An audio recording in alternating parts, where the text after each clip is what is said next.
Hello everyone, happy Holi. Then আমি ব্লগটা খুবই লেট আপলোড করেছি বিকজ আমি গিয়েছিলাম আমার দেশের বাড়িতে, সেখানে খুব এনজয় করেছি। আমি বাইরে এসে ব্লগিংগুলো একটা একটা করে অ্যাড করে, আমার অনেক ব্লগস আছে অ্যান্ড আমার বিগ ব্লগও আছে, আপনারা আমার চ্যানেলে গিয়ে দেখতে পারেন। এটাকে আমরা ইউপিতে বলি হোলিকা দহন, মানে হোলিকা একটা মেয়ে ছিল, তার দহন হয়েছিল। এটাকে আমরা বাঙালিতে বলি চাঁচর আর ন্যাড়া পোড়ানো। এটা হচ্ছিল একটা বাউন বাড়ির হোলিকা দহন।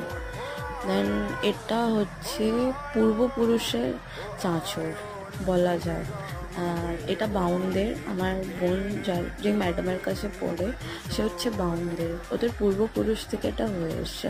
আগে খুব ধুমধাম করে হতো, খুব বড় করে হতো, এখন যত দিন যাচ্ছে আস্তে আস্তে সবাই কমিয়েও দিচ্ছে। দেন তারপরেই ছিল